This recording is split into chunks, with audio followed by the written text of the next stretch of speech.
Shalom, bienvenidos nuevamente a Restauración. Te invito a suscribirte, a comentar y a compartir. Volviendo con el diálogo de los comentarios que veo dentro de los últimos videos que he hecho, que han sido todos respuestas a católicos, hermanos católicos, que hacen sus afirmaciones y demás, sin importar muchas veces que esté fundamentado lo que ellos dicen o no en la escritura. Hay algo que me llama sustancialmente y poderosamente la atención. Dentro de todas las dogmas, enseñanzas del catolicismo, hay algo que carece de fundamento en la escritura, pero aún así ellos mantienen esto como un dogma de fe. Y si tú no crees en eso, lamentablemente tú no puedes ser católico. Por eso digo que la mayoría de sus doctrinas, la doctrina dentro del catolicismo en sí, la mayoría de ellas no tienen sustento ni fundamento en la escritura. No lo tienen. Por ejemplo, Miriam, eh, cuyo nombre transliterado es María, la madre de Yeshua, transliterado a Jesús, recibe varios títulos dentro de la iglesia tradicional o católica. Dentro de esos títulos está la Teotocos o Madre de Dios, tiene la Inmaculada Concepción, Asunta al Cielo, Madre de la Iglesia, Reina del Cielo, Nuestra Señora, en diversas advocaciones, mediadora de todas las gracias, abogada nuestra, refugio de los pecadores, Reina de la Paz.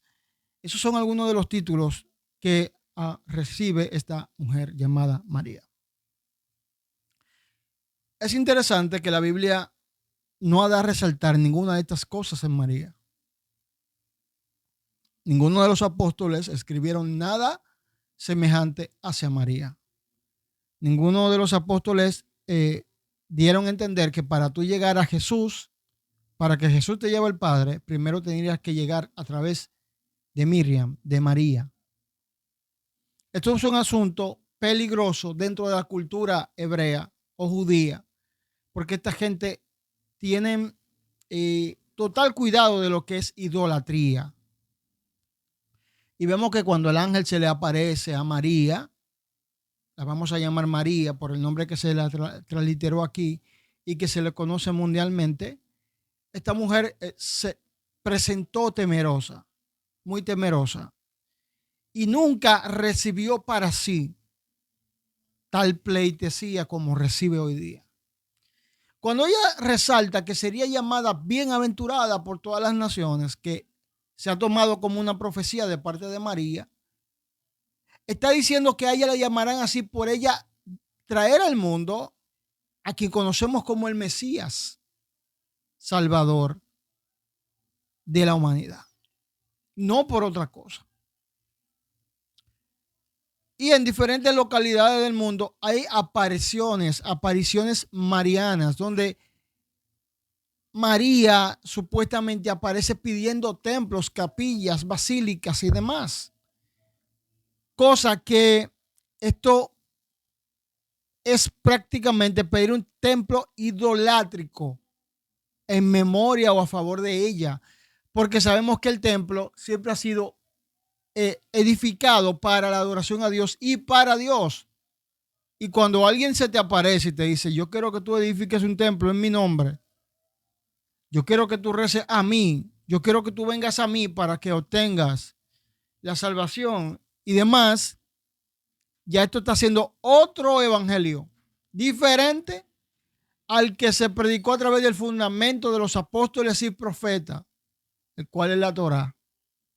El fundamento de los apóstoles y profetas es la Torá, no es otra cosa.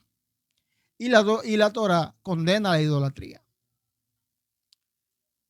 Ya sé que muchos dirán, lo que sentimos hacia María no es idolatría, es veneración. Pero María tiene su culto, su propio culto dentro de la liturgia católica llamado hiperdulia o hiperdulía,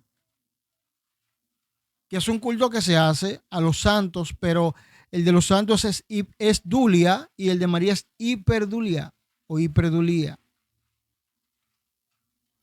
Es como una veneración extrema.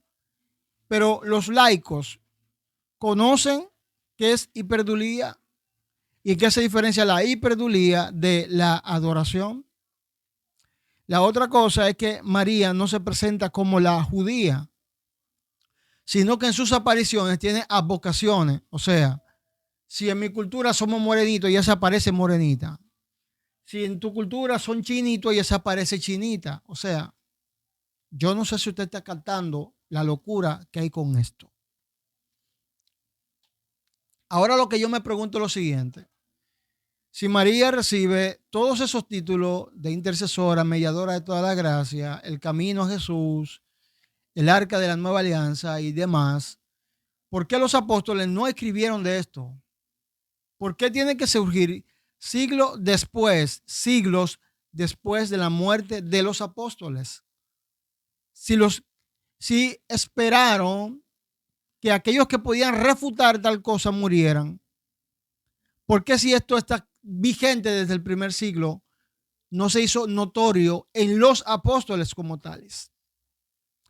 Porque Pablo, que escribió 13 cartas dentro de lo que el compendio que conocemos como Nuevo Testamento, nunca escribió de esto, de María, de esta veneración hacia ella, de la hiperdulía hacia ella.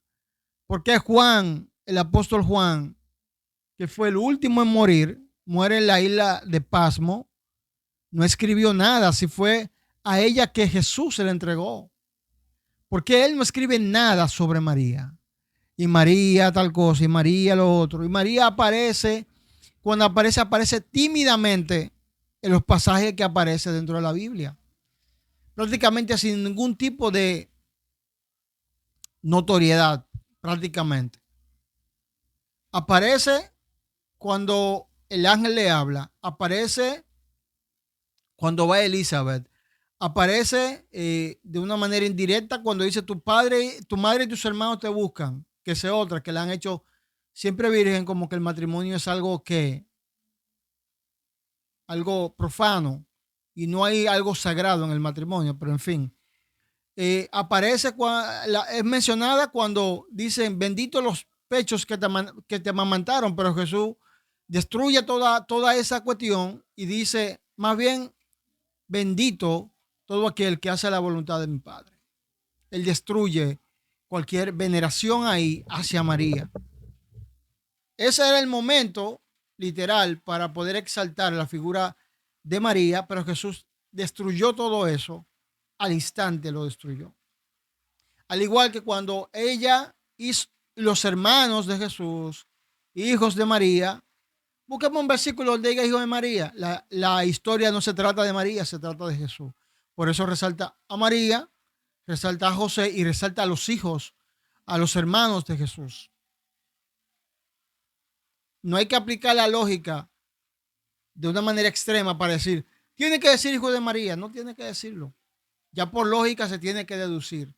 No, porque también se decían hermanos a los parientes. Ya en el griego, cuando se escribió, había palabras para parientes. Por eso dice que María fue a su pariente Elizabeth.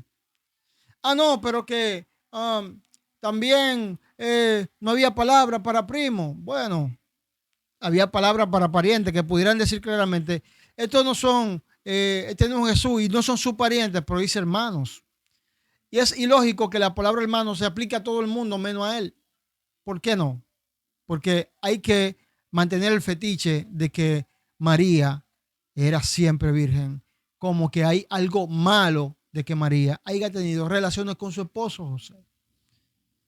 Pero en fin, ese título de siempre virgen es un título que quieren arrojar una divinidad a la virginidad de María.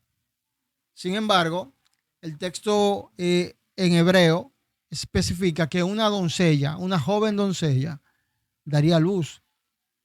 Y aunque han jugado con la virginidad y con la juventud y que no era virgen y que sí era virgen, independientemente de todo eso, María y José tuvieron un matrimonio normal. Normal. Entonces hay un asunto que ha predominado, es la cuestión de la muerte de María, que si dormición, que si murió. Y el asunto sobre la asunción no tiene sustento bíblico. Han tomado libros externos a la Biblia, que los mismos padres de la iglesia han, han dictado anatema a aquel que tome eso como fundamento para cualquier dogma o doctrina dentro del catolicismo. Este debate sobre si María fue virgen siempre, si María murió, si María está en los cielos y es la reina del cielo que está sentado a la diestra de Jesús,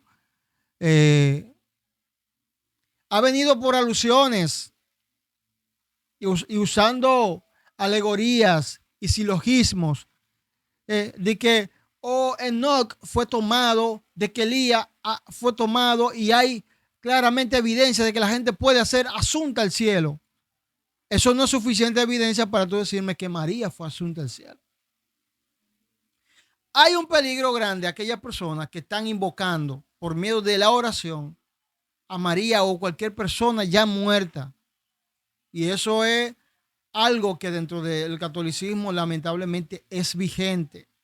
Cuando tú creas una imagen, un cuadro de alguien que tú en tu vida conociste, no sabes si es así, aunque lo sepa, y tú te inclinas delante de esa imagen, estás convirtiendo esa imagen en una imagen de culto, y esto contradice el mandamiento de que no harás imagen de nada que esté en los cielos, ni arriba de los cielos, ni abajo de la tierra. No te inclinarás a ella, ni te postrarás, ni le adorarás. Y tú dirás, no, no le estamos adorando, pero inmediatamente tú te arrodillas delante de una imagen de María, sin importar su vocación. Tú le estás rindiendo un culto a alguien que tú no sabes dónde está. No sabes dónde está.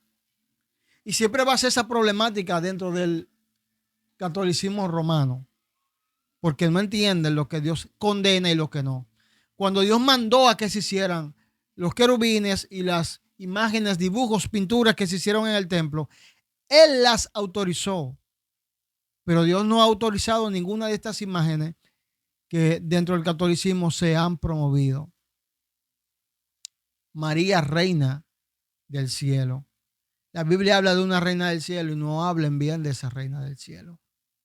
Entonces ese título que ustedes le han abrojado a María, denigrando una figura temerosa de Dios, a alguien que está exigiendo culto, a alguien que exige templos, yo creo que es una deshonra para esa sierva de Dios que demostró una fidelidad al Padre por medio de poder concebir, recibir el favor, esa gracia de Dios para poder concebir en su vientre lo que conocemos hoy como nuestro Salvador. ¿Es María alguna de esos títulos que le arroga la Iglesia Católica? No lo es. No lo es.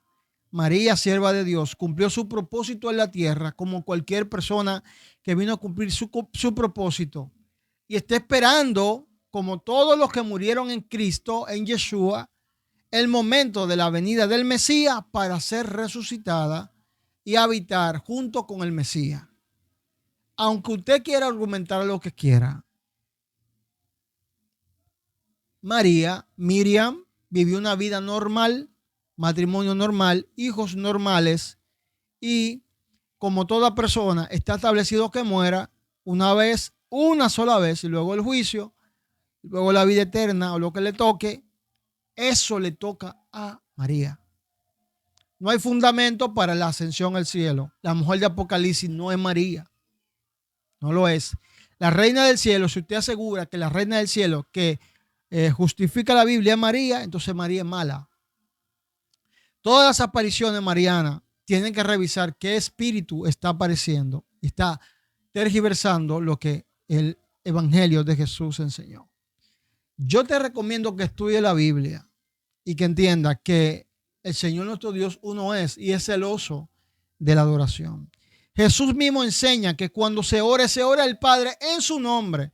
Cuando tú oras a un santo canonizado por la Iglesia Católica, ora a María, ora otra cosa, le está orando otra cosa que no sea a Dios. Incluso si le oras a Jesús, le estás orando algo contrario de lo que Jesús estableció. Oren al Padre en mi nombre, es lo que le establece la Escritura. Bueno, yo espero que este video haya sido entendible y vamos a dejarlo para un próximo video donde vamos a hablar algunas cosas más profundas sobre este ídolo llamado María, que no es Miriam la hebrea, sino que es una construcción del catolicismo para embobar a la gente. Shalom, que el Eterno te bendiga, te guarde y será hasta un próximo video.